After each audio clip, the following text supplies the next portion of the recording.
Yep. Yeah, so chapter 18. I think something I was just thinking about a moment ago. It's kind of a working premise of mine that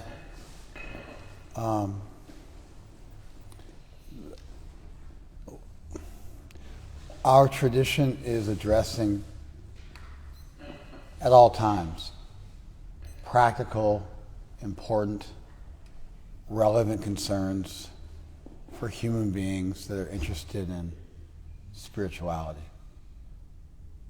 Let's get both you guys over here. Thank you. You're good. That's where you are. Just the nature of studying like an ancient tradition is that it's going to be written in a different language because English isn't that old. I think English is like 700 or 800 years old, something like that. And that's not even our variation of English. Our variation of English is a lot younger. I think arguably if you went back 700 or 800 years, it would sound like a foreign language. Kind of like German or something like that, where there were some words in common, but so much of the pronouns and the this and that would be so different. It would be a problem. So automatically, if you're studying ancient tradition, it's not going to be in English. There you go. And then, if you're looking at the tradition we're studying, the tradition of the Gita, in this case, there's a bunch of lexical terms. There's a bunch of words which are used in a very specific technical way. That's part of a lexicon. It's part of a specific vocabulary that was understood by the people who were talking. For instance, you have a term like virtue signaling, where someone's pretending to be pious instead of actually being pious, or a self-own, where someone commits a Freudian slip and is trying to criticize somebody else, but it ends up pertaining to them. There's any number of terms which are relatively spiritual bypassing. These terms are all relatively young. Spiritual bypassing is 40 years old. Virtue signaling is probably less old than that. Self-own, less old than that. And so, just living in Califas, living in Southern California, affectionately known as Califas by people who are from here. Anybody know that term? None of you know that? You guys know the term, right? Yeah, the Mexican people know the term. Nobody else does. So, just growing up in Southern California or whatever, in the U.S. or in the Western world, being, around in 2021, there's a whole body of specific terms that we've learned that are useful to us, that we use, that we understand, that communicate nuanced ideas in an easy format to one another. Did you follow that? Technically, it's slang. That's what we're doing. It's sort of a dumbed-down evolution of language. Language does evolve through slang terms, oftentimes that get started in prison end up becoming common fare a few decades down the road. But anyway, despite the fact that it's slang, it's still really functionally a lexicon. It's a specific vocabulary that you have to learn, and then you can use that vocabulary with other people. Like I was counseling somebody who was an alcoholic recently, and they were talking about their alcoholism, and I had to study terms for drinking because they were writing to me, and they just assumed I knew what things like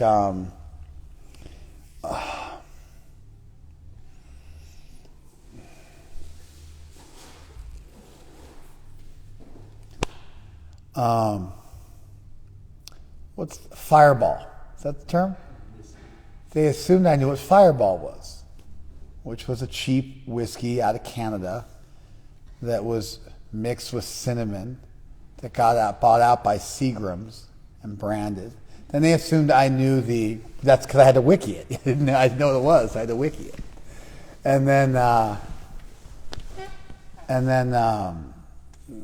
they were talking about there's a peanut butter version, which is for wimpy people who don't want to drink Fireball. It's got a different name. What's that name? Screwball. It's called Screwball. Says they're borrowing the term, but it doesn't have the same pepper, the same fire, same low-class whiskey mixed with a flavoring ingredient. That's the same, but this time it's peanut butter. I don't imagine they're using natural peanut butter. They're probably using flavorings. But anyway, in any case, that's from a company out of San Diego. It's a relatively recent spin-off from Fireball. It turns out there's a number of spin-offs from Fireball, which has overtaken Jägermeister as the most popular drink in America amongst 20-somethings and also amongst older people as well. 40-something-year-olds, when they want to get drunk, they revert back to their frat boy days, and so they go back to drinking what they drank in college or high school. So I had to learn all this stuff that I didn't know just so I could talk to somebody and not pretend I knew what they were talking about, and also not to stop them every 5 seconds. I had to go out, get out Wiki, and go down the rabbit hole of understanding something about, alcohol consumption in the U.S. and what are the standard things. And do you follow this? Although it might be slang, although it might be, so specific that it's irrelevant, from a linguistic point of view, at least from my point of view, I'm not a linguist, but from my point of view, with a linguistic background, a philosophy background, from my point of view, it's all just another lexicon. You meet somebody, they use language in a specific way that communicates things they experience. They assume you speak their language, and if you want to connect with them, you got to learn their language. Do you follow that? The Gita has a lexicon. It uses Sanskrit terms in a way that indicates they assume you know what they're talking about. They use Sanskrit as a language, and they use philosophical Sanskrit without necessarily explaining each and every term or defining the terms the way you would in a rigorous text if you were trying to introduce people to something. If you're trying to introduce people to something, you hyperlink everything. Or you footnote everything. Footnotes are this archaic form of hyperlinking.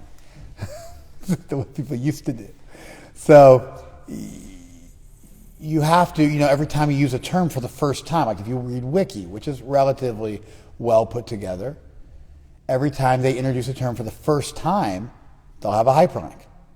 Then if they use that term 20 times in the article, they won't hyperlink it every time. It's just the first time they use it. That's so you can look the term up.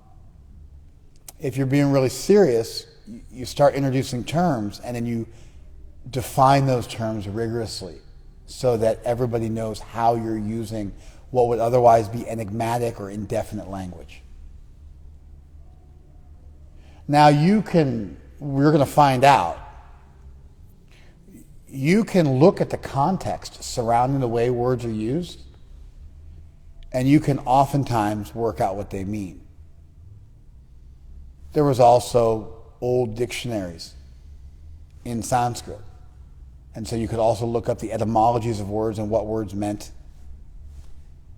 But you also can figure it out from the context, even without being handed a definition. You can look at sometimes the same word, like a word like Brahma in Sanskrit. In the Gita is used in at least 4 different ways. It's used to refer to scriptures, it's used to refer to spirit, it's used to refer to matter, and it's used to refer to God. It's used in all 4 of those ways. It's also used to refer to a spiritual situation, being situated within spirituality. So the one term's used in at least 4 or 5 ways. How do you figure out what it means? Well, you get a general understanding from a dictionary, and then you look at the context of that word and how it's used, and you can work out what's being intended. You follow? Okay. So, one thing we're going to do today is we're going to look at the context of words and we're going to understand what they mean. The other thing, which is what I was originally getting to, it's my working premise at all times when reading our entire tradition that everything they're saying is totally reasonable and logical and valuable, and it makes good common sense. That's my working premise. That's my axiomatic starting place. I accept that. And although the terms may be obscure, although the language is obscure, although it was done thousands of years ago, which also creates obscurity. There's just a lot of that. It's that language, not this language. It's that time, not this time. It's that culture, not this culture. You follow? Those people. There's a lot of distance between us and the Gita. There's a lot of distance. I just assume that all of that distance can be overcome because they are human beings speaking about divinity in a reasonable and logical way. And so all of those hurdles are they just require a little bit of intelligence and focus to be able to overcome, and then you'll be able to figure out how what they're saying is totally relevant to your life. So I resist the temptation to look as if I'm studying an animal in a cage, or a planet through a telescope, or some obscure group of people that lived a long time ago in their value system. I assume that this text is speaking to me, it has value for me, and if I can just be a little focused, follow a bit of the context, learn a bit of text, learn the lexicon, and cut through some of the red tape, the information contained in these books is going to be relevant to me in my daily life today. I'm going to be able to take it home with me and use it in my day-to-day life. Did you follow that? All right, so without further ado, the 18th chapter is the last chapter of the Gita. It does, in many ways, end up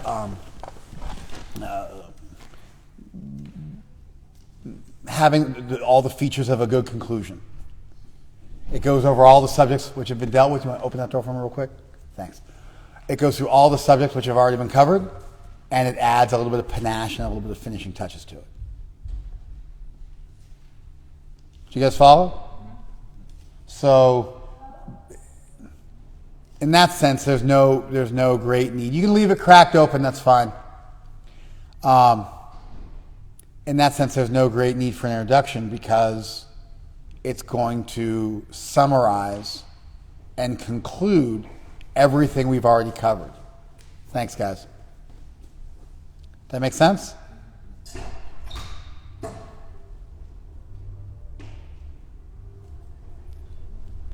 It's going to summarize and conclude everything we've already covered. Therefore, it doesn't need an introduction. Here we go. So, just to make sure you guys are all paying attention, I've introduced two ideas. What are they?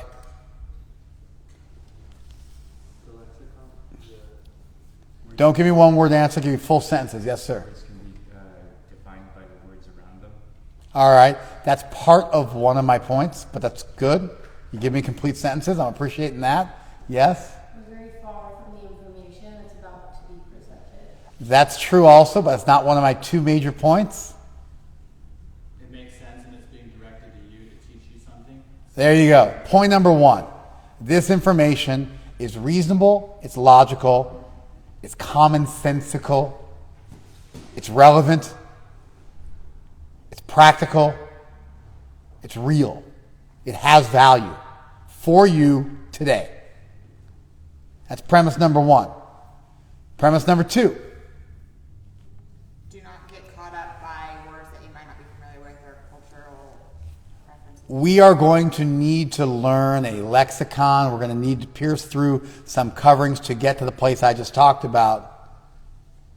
That we have to learn a language, learn a culture, not tremendously, but enough to pierce through it, to separate the wheat from the chaff, to not get completely hung up because we didn't take the trouble to focus on, either the text or the context, the vocabulary we have to learn, getting out of the dictionary once in a while, and familiarizing ourselves just like I have to do when I want to connect with people about whatever they might be going through in life. So 2 points. Number one, the information is relevant. Number two, it's going to take a little bit of work. You got it? 2 points. Good. And you guys did okay, but it was probably worth it for me to ask you that question because now we really know what the 2 points are. So, first verse. Arjuna said, I wish to understand the purpose of tyaga and sannyas. I wish to understand the purpose of tyaga and sannyas. I'm untranslating the term, by the way. You got it? There's a reason for that. I'm untranslating the terms from English back to Sanskrit. You'll see in the verse, it uses the terms sannyas and tyag. Those are the terms we're going to learn today. I want to understand the purpose of tyag and sannyas. And you see how Prabhupada did that in the brackets, right? So Prabhupada himself had an idea that he wanted to do this. If you look through the Gita, it's not that he always includes in brackets the original Sanskrit terms. It only happens very occasionally when those terms are important enough that we just want to go ahead and leave them untranslated. So he doubles up. He offers you a translated version of it, and then he also leaves the terms untranslated. Tyaj means to give up or reject. That's where tyag comes from. Sannyas is a combination of 3 terms, sun, ni, and us. It means to lay down, to put down completely. So, I want to understand the purpose of tyag and sannyas. Then, there's an epithet for Arjuna there. There's a couple epithets for Krishna. Whatever. We don't want to worry about those. Sometimes I even drop something because I feel like you get caught in the weeds. And those epithets, those names that Krishna's given, different names, they have relevance. They add some poetic features, and they give you something of the flavor of what Arjuna's mood is when he's talking. Like somebody calls you sir, or buddy, or friend, or jerk. It gives you a sense of how they're relating to you and what they think of you at that moment. And so the epithets given to Krishna are incredibly valuable and understand the flavor of the text. But that's a level of depth beyond what we're talking about today. We're just trying to get the information down. We're not smart enough to really flow with the text. We got to get the A, B's, and C's down. So we got to get grammatical. Now you guys have an etymological understanding of sannyas, renunciation, and tyag, renunciation. Both of them refer to giving something up or putting something down. Therefore, both words are really almost, you could say, synonymous. And if you look at the way the word tyag and sannyas are used in Sanskrit literature, you will find that they are synonyms. And not like kind of synonyms. They're full synonyms for each other. They're full synonyms. Like a lot and very much. Like that kind of synonyms. You follow? Where they're really interchangeable. In fact, if a sadhu in a loincloth with matted locks of hair walked by and a couple of Indians sitting around talking, they go, "Hey, who's that, Bubba?" And they go, "Oh, that's some tyagi, I don't know." "Oh, yeah? Okay." He's like, he looks like a pretty serious sannyasi. And there wouldn't be any problem there with those terms being used. Tyagi and sannyasi interchangeably. Now, the term sannyasi has acquired somewhat of a different understanding. There's an order of sannyas that got really popular around the time of Shankaracharya, of a formal order of monastics who take a lifelong vow of celibacy and carry a stick around, like the Indian version of Shaolin monks. And so, only they don't do martial arts, they study. And so, shaven head. But the shaven head monks, Megasthenes, the Greek ambassador to India, talked about the shaven-headed monks around the time of Buddha. So that was like, that was already extant by the bank of the Ganga, talking to shaven-headed monks before Buddha became hyper-popular too. So there were pre-existing. There was also, the Cations. There were like long-haired, matted-locked sadhus talked about in the Rig Veda. There were the Avadhuts, another kind of aloof outside of the Vedic schema of four social orders. There have always been people who didn't fit the mold and who were savants, spiritual savants, living,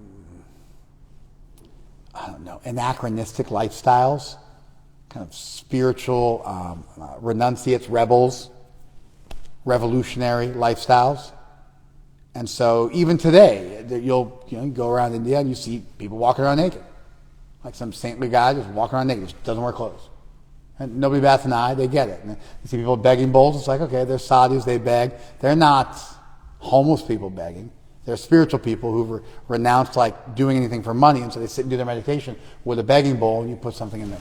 Even, for the Buddhists, the monks go out and beg one time a day. If nobody gives them food, they fast that day. So the culture where those Buddhists live, those people who live in the community make sure that they're ready when the Buddhists come around begging. They're home at that time of day, and they give them food at that time of day. And society is designed to take care of these. It's kind of like a non-existent thing, honestly, in the West. Just because you got to make money. So it's not quite a homeless person, not quite a hippie, because they have good character. They're not smoking cigarette butts they're picking up off the ground. And at the same time, it's not quite a traditional priest that would live even in a monastery and live a life where everything's all taken care of. There's a sense in which they're out in the elements, sleeping under trees, and just kind of taking life as it comes, but they're rigorously fixed in their spiritual practice. Almost always fully celibate. Not pretend celibate, fully celibate, fully sober. Although sometimes some of the sadhus do smoke some ganja. That's kind of a thing in India. It's there. Not our tradition, but, it's there. Enough so that Prabhupada's father used to keep ganja at the house. In case the sadhus who came by wanted some ganja, he was like, okay, here. Like he had that, in his house. Because some of the sadhus who came by, they're like, you have some ganja? Yeah, here. No problem. We don't take, but we've understood that's some people's thing, and so we have that available. So these terms largely are synonyms, especially etymologically. And they have acquired a little bit of a different usage in that tyagi is a general term for renunciate, and sannyasi is a term specifically for a particular type of monastic who's taken a particular vow. But that wouldn't have been the case at this time. The Dashnami sannyas order was thousands of years prior to its inception. And so these terms especially would have been very, very synonymous. So now if we want to understand the difference between how Krishna took these two terms at his time versus how they might be used as synonymous in our time, we have to listen up.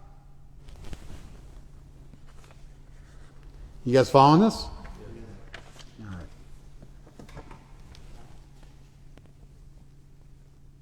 Krishna says, the giving up of activities that are based on material desire.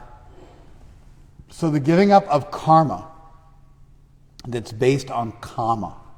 Kama means desire, karma means activity.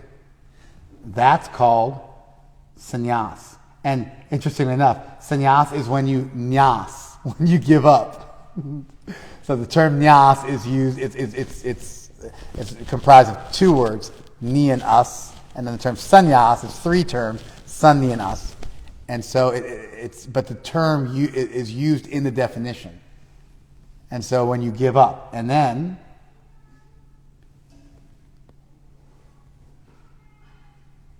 giving up the results of activities is called tyag. So giving up of materially motivated activities is called sannyas, and the giving up of the fruits of your activities is called tyag. That actually makes a lot of sense. Somebody might give up a job altogether. I don't want to do this job anymore. Don't want to work at this butcher shop anymore. Don't want to work at this, whatever, liquor store anymore. I'm over it. Can't do this anymore. And somebody else might say, I'm going to keep working, but I'm going to give some charity from my paycheck. And in that way, I'm going to purify my work. I can't give up work altogether for whatever reason, but I'm going to give some charity. That's an easy to understand example. It's an easy to understand example. Here's another one. I'm going to give up a relationship with somebody. Just going to let go. Versus, I'm going to be detached and not live or die with that relationship. I'm seeing it I shouldn't be so invested. So I'm going to be able to detach. I'm not walking away from the relationship, but I'm going to be detached a little bit. You see that? It's a broad idea. It's a broad idea. One person is just I'm over it. I'm over the whole thing. I'm over the whole rat race. I'm getting out. I'm cashing my chips in. I'm selling my stocks. I'm closing my portfolio. I'm moving to the forest. I'm moving to a more simple life. I'm done with this. I'm done with this crazy life. It's too much for me. Can't do it anymore. This whole thing is corrupt. I can't even be here anymore. And the other person's saying, I'm going to stay in it.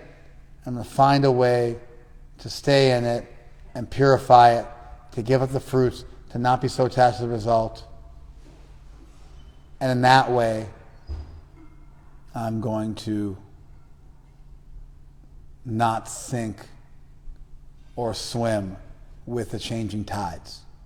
There's an aloofness. There's a separation. There's a detachment. There's some peace of mind that comes. But it doesn't come from just walking away. It rather comes from walking away from your attachment to the result. Did you guys follow this? Has that come up in the Gita thus far? Multiple times.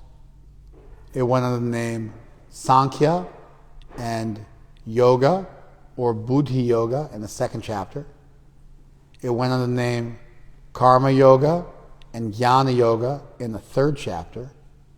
It went under the name Sannyas and Yoga in the fifth chapter. It even went under the name Yoga Arurukshu versus Yoga Arudha, those people who desire yoga versus those people who have attained yoga in the sixth chapter. This teaching was the primary teaching of the first 6 chapters of the Gita. Practically speaking, every single chapter was about this.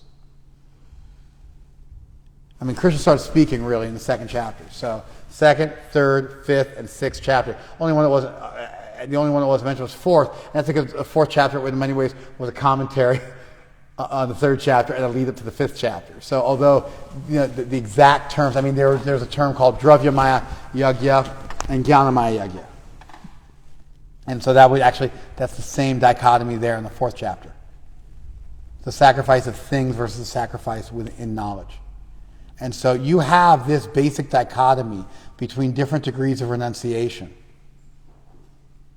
that makes up the first 6 chapters of the Gita. It's the first third of Krishna's teaching. And because we're at the conclusion, it makes perfect sense that Krishna would summarize those initial teachings that he took chapters to develop and give some final thoughts. And now instead of it being yoga and sannyasa, yoga aruruksha and yoga arudha, or dravyamaya yagya and jnanamaya yagya, or jnana yoga and karma yoga, or sankhya and yoga / buddhi yoga, instead of it being one of those dichotomies that's being fleshed out, we get the last one. The same basic principles there. Do I walk away, or do I stay in the fight and survive and become detached some other way? You follow? Gary Vee talks about this. Keep doing your grind, keep working, and then work on your side hustle until your side hustle makes enough to become your main hustle. This is just, it's like this stuff's around all the time. Don't hate the grind, don't hate the suck, embrace the suck. It's like a standard military thing. I'm sure they say that in the fire department as well. Embrace the suck. In other words, you're going to have to march with a bunch of gear on. There's just no way to get out of that. So you might as well just embrace it because there's no way to get out of it. You're going to be sore. You're going to injure yourself. You're going to get sick. You're going to be malnourished. Just embrace it because that's what we're doing here. And so this idea of just like, not giving up, committing, going to a deeper place, that's certainly there. The idea of being detached, not trying to control people. I mean, like AA is built on this, right? Give me the strength to change the things I can, and the wisdom to accept the things I can't, acceptance of the things I can, and the wisdom of the differences. That's right there in the AA thing. So popular, it's like a cliched meme at this point. This is real stuff. This is real stuff.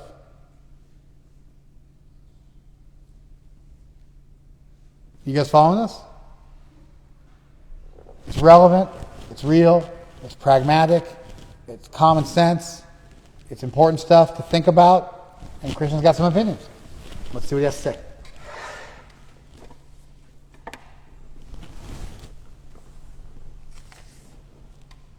Some learned men declare that all kinds of fruitive activities, that means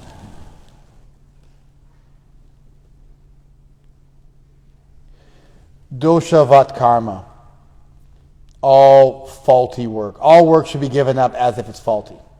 That's really what it says. Some people say, and that's interesting, who are the people who say you should give up all work? No, what are they called? Sannyasis. So here it says, manishina, some learned people, thoughtful people. Prahur, they say. What do they say? Karma doshavat tyajam. They say you should give up work because it's just all faulty. Do you get the point? You didn't get it. Who got the point? What? They use the word tyaj in the definition of sannyas, further showing you that the words are synonymous. Do you guys follow this? Like if I'm like, what's a sannyasi? A sannyasi is a person who does tyaj with all work, thereby showing that the word tyag and sannyas are totally synonyms because Krishna feels comfortable using the one word to define the other. Do you guys follow that? That shows you how synonymous the terms are. You with me? Then chapare, others, natyajam karma yagya dan tapaha. Others say you should never give up the work of yagya, dan, and tapa, austerity, charity, and religious ritual. Now those three things are from the last chapter. So Krishna manages to summarize the first 6 chapters of the Gita while simultaneously weaving in some connection to the preceding chapter. Do you guys follow that? And thereby the preceding chapter set up this conclusion. You showed up late. You're having a hard time following because you came a little late. And I spent a lot of time explaining this. You were? Okay, are you following? You look a little lost. This isn't the zone out time. In case you guys didn't get that memo, zoning out is not your friend. Generally speaking, when you talk to me, zoning out is going to come back to bite you. As a general, as a rule of thumb, it's like a heuristic. Try not to zone out when you're in my class.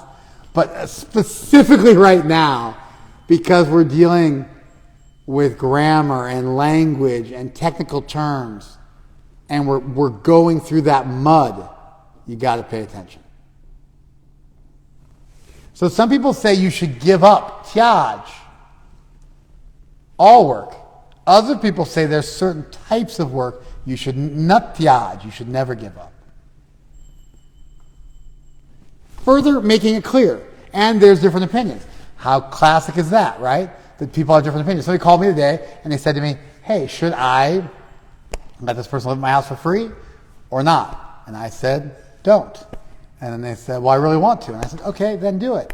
And they're like, maybe I shouldn't. And I'm like, you don't get to do that. That's not fair to me.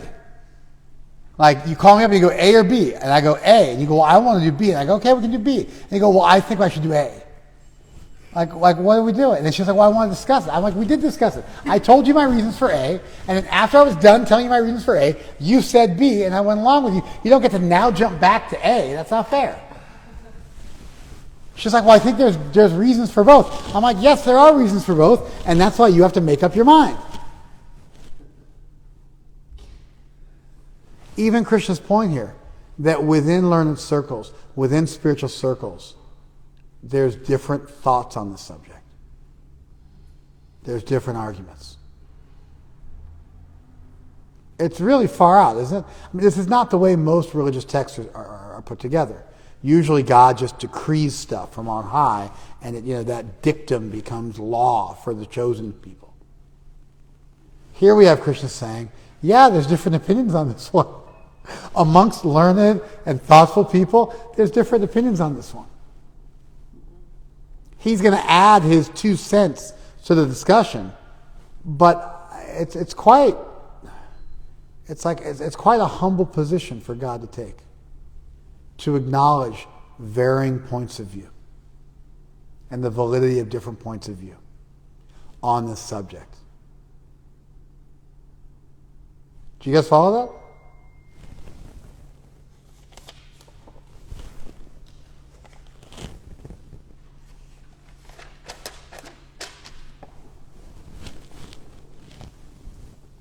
Got a 5-star review. It's always fun. Okay. Okay. It was better than getting 1 star.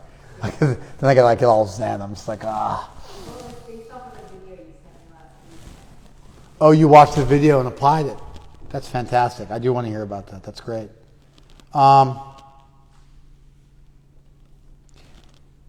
Now hear my judgment. Shrinume, listen to me. Nischaya, my determination. Tyage, in the matter of tyag. But what that really means is in the matter of tyag versus sannyas. Because the terms have become collapsed, where now the word tyag is being used as definition for both terms. So when he says with regards to tyag, it's very, very clear that he means for both. You follow? Now hear my judgment about renunciation. O tiger among men. Purusha Vyagra means man tiger.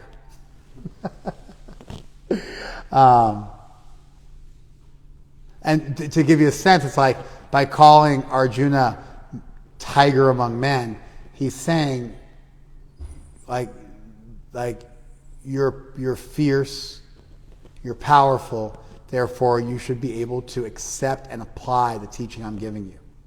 Or he's saying, yeah, you have physical prowess, but do you actually have spiritual prowess? Because I'm talking about something higher. There's a few different ways you could take it. You could take it as encouraging, that you're such a great personality, you should be able to powerfully and boldly and courageously adopt this. Or alternatively, you have skill in one dimension, and I want you to have skill in the other one. You follow? And that gives you a sense. I mentioned before sometimes the flavor you can get. So, and then sometimes there's a little bit of room. You get to choose. You get to choose. And in this particular instance, both readings of that term work just fine. Both readings of the term work just fine. Renunciation is of three kinds. So he's like, here's my determination. And he's now going to take the guna model of sattva, rajas, and tamas and apply it to the idea of renunciation. You follow? So he's continuing. So it's a commentary on the 17th chapter that's also simultaneously a conclusion. It's really cool. Krishna's able to really keep a bunch of plates spinning simultaneously. Does that make sense? He's able to continue with the philosophy of the 17th chapter, which itself is a continuation of the philosophy of the 14th chapter, where the gunas were introduced formally. And at the same time give some further commentary on yajna, dana, tapa, which we've already elaborately discussed in the last chapter. And then at the same time wind up the entire Gita and start to wrap up the whole show. You guys see it? It's clear, right?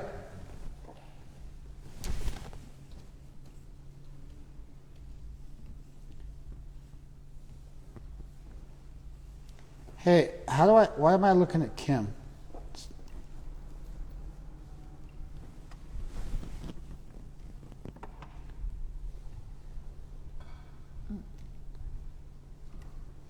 You can select to pin your video if you want, or you can switch to gallery view. Thank you, Kim. Thank you. Thank you, Kim. Not that I don't like looking at you, but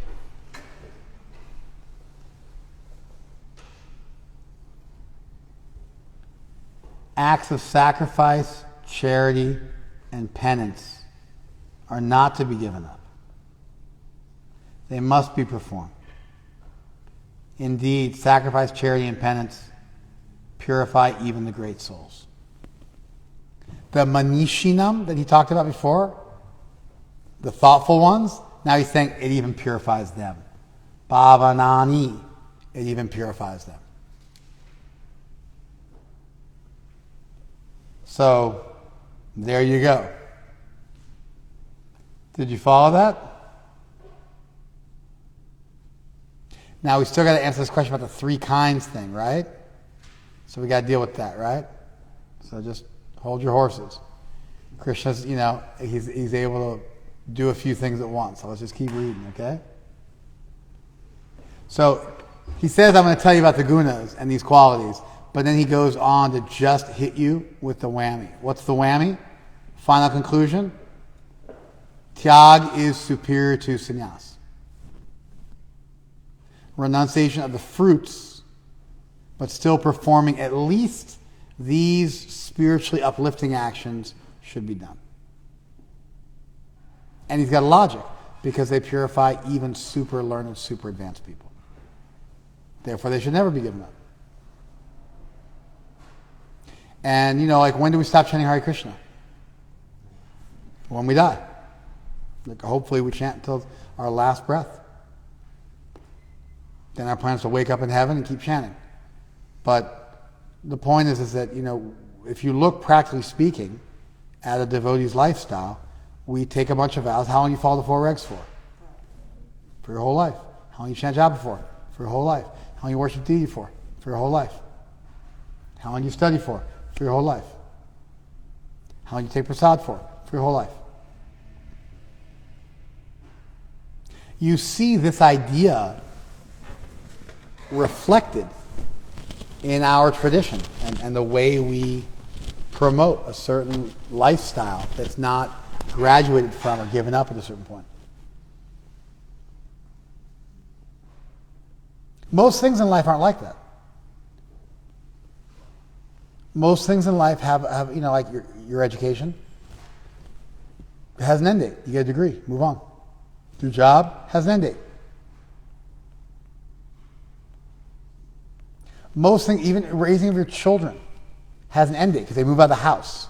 Maybe you still feel like they're your kids, but there's a reason why they call it empty nest syndrome, because they're not in your nest anymore. Most things in life, sex life, most things in life have an end date. People get old, they get decrepit, they get androgynous, their test levels, their estrogen levels just, plummet.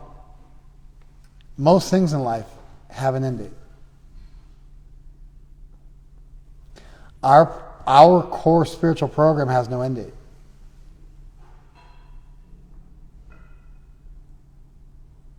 It's not like most things.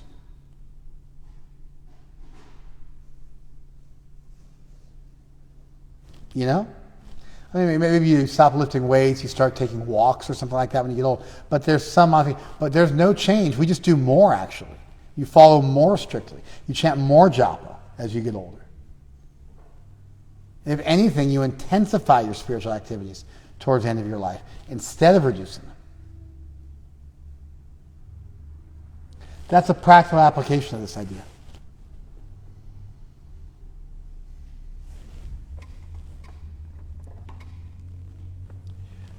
All these activities, sacrifice, charity, penance, should be performed without attachment or any expectation of result. They should be performed as a matter of duty. That's my final opinion. There it is.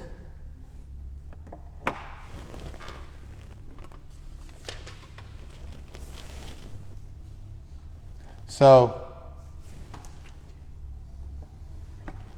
prescribed duty should never be renounced. I mean, how many times Christians say it, right? Just over and over and over again, right? If one gives up these prescribed duties out of illusion, such renunciations in the mode of ignorance. If you give up your prescribed duties as troublesome or out of fear of bodily discomfort, you're in the mode of passion. And that never leads to elevation of renunciation. You never get the fruit of renunciation. It's like there's karma pal, the fruit of karma. This is tyaga pal, the fruit of tyaga. You don't get tyaga pal, or the fruit of tyag, if you do it for these bad reasons. And there's your passion and ignorance. When one performs his prescribed duty only because it ought to be done. Only because it ought to be done. And renounces all material association and all attachment to the fruit, that renunciation is in the mode of goodness. So there you go. The intelligent renouncer in the mode of goodness is neither hateful of inauspicious work nor attached to auspicious work, and they have no doubts about work. It's indeed impossible for an embodied being to give up all activities, but he who renounces the fruits of action is called one who is truly renounced. That's also a follow-up on something Krishna said. You'll never get to a stage beyond karma by inaction. He calls such people hypocrites if they give up actions but still in their mind are attached. This goes all the way back to the 3rd chapter. He's putting some finishing flourishes on those ideas that were introduced 15 chapters ago. And wrapping it all up. Unequivocally, repeating himself multiple times. Do your duty. And by the way, this debate between the Sankhyas and the Yogis, this debate is all over the Mahabharata. These were two different schools of thought. And you see here Krishna trying to fashion a reconciliation between them by using the action of the yogis. The yogis were the active ones, and the Sankhyas, they were the inactive ones. So the action of the yogis and the thoughtfulness and the detachment of the Sankhyas, those are put together into one package. And you act, but in your heart, you're detached from the results. Krishna's already explained this to us. Hey, I'm giving class, like I'm actually sitting in front of people. I'll call you back.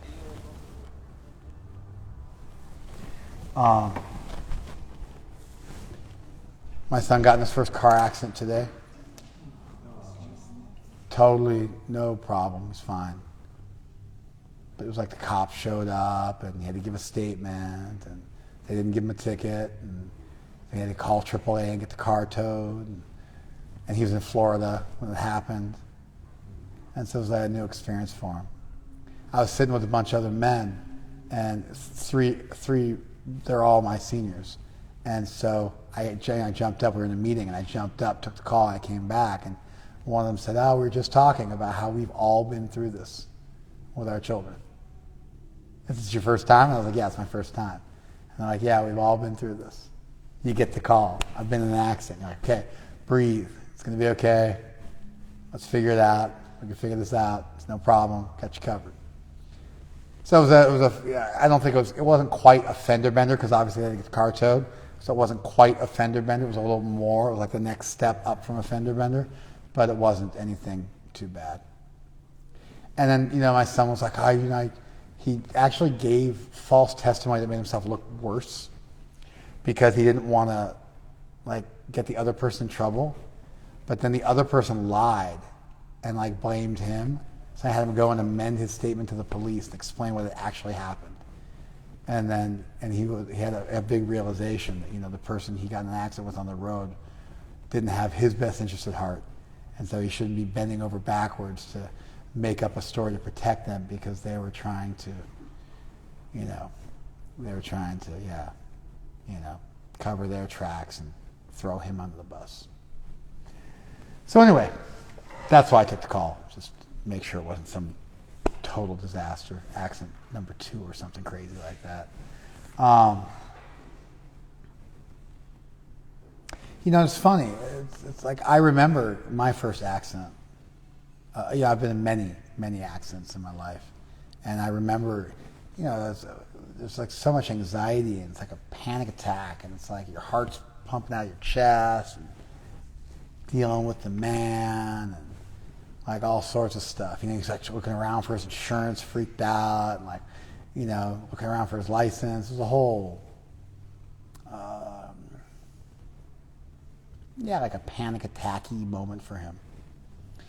And I was thinking about today, it's like, this is life. You gradually get accustomed enough to things going wrong and suffering that you start to, just as a practical matter of survival, you become desensitized and somewhat zen. Simply because if you get tortured every day, at a certain point, you no longer have the same pain reaction, because you're expecting it, you know what to expect, there's no more fear of the unknown, and you can just sort of deal with it. And so, in many ways, the natural maturity that people achieve in life without self-realization is that they just suffer over and over again, and they lose things over and over again. They lose people, and they lose things over and over again, and they suffer reversals over and over again. And as a result of that, they become somewhat stoic, just because there's just, how else are you going to do it?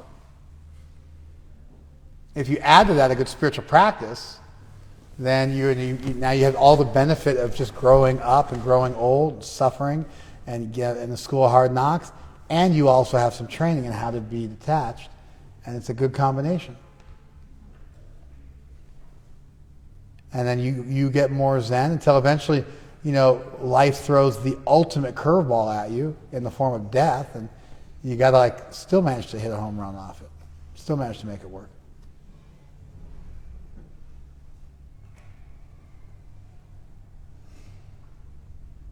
Did you guys follow that? Or maybe you don't swing. Curveballs, generally speaking, not supposed to swing. So maybe that's actually the ultimate home run, if you don't swing on the curveball.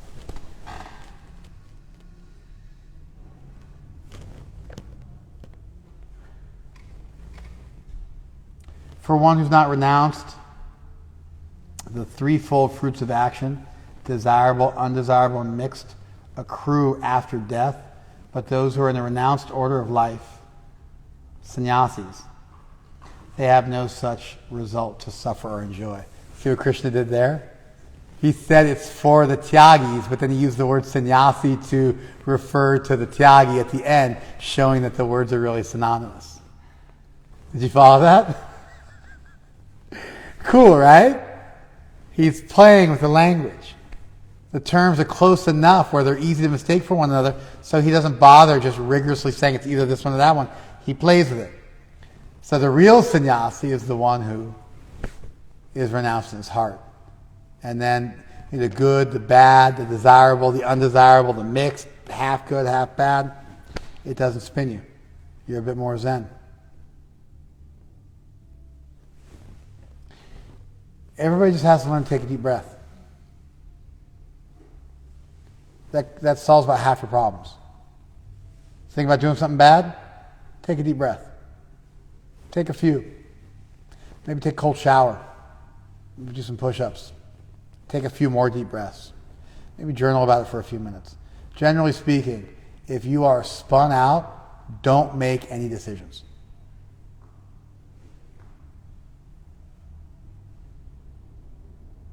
You follow?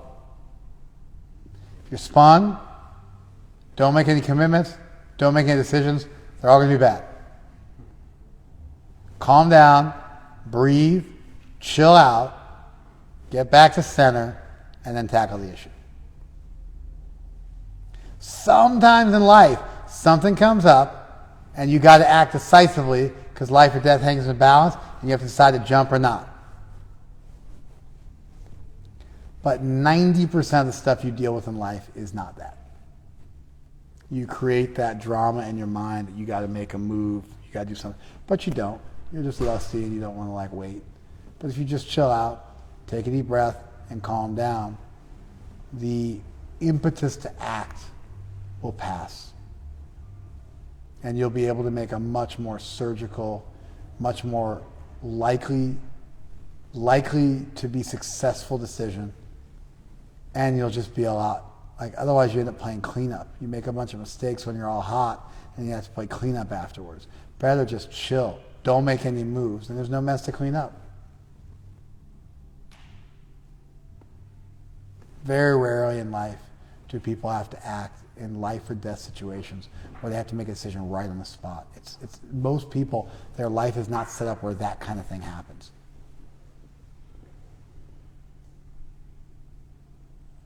Sometimes you want it to be like that because you're a drama addict. But it's not. You can just take a deep breath. Just be cool. Keep your cool.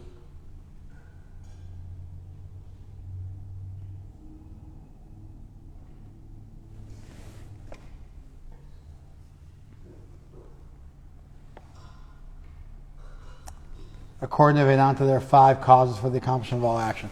All right, this gets into another way of framing it out, which we'll skip for today. But just to wrap it all up, Krishna's continuing the 17th chapter with its talk about the gunas and how they affect different types of religion. He's also wrapping up the whole Gita. And the first thing he does to wrap up the Gita is he tackles tyag and sannyas. Sannyas is you give it all up. Tyag is you give up the enjoying mentality and the fruits, and you become detached. Sometimes you give stuff up for the wrong reason. That's not sannyas or tyag. Sometimes you give things up, or at least it's in the mode of tamas or rajas. That doesn't get you what you want. You got to do the right thing because it should be done. Be zen about it. Be cool. What's a practical tip? Take a deep breath. Don't create artificial drama for yourself. Take a deep breath. Act methodically. Calm down. You'll make better decisions. Do stuff because it ought to be done. Get over, I do stuff that I enjoy, and I don't do stuff that I don't like. That doesn't make you very successful in life. You have to learn to some extent to embrace the suck. Mike Tyson made this point. He said, I learned to do things I hated doing as if I loved doing them. That's my discipline. Waking up early in the morning, eating right, chanting your japa, following the 4 regular principles, our lifestyle is not always easy. It is, however, always meaningful and profound. And you got to learn to go a little deeper than that surface level of something that feels good against your skin and go down to a deeper than skin level where things are actually good for me. Thank you, Instagram.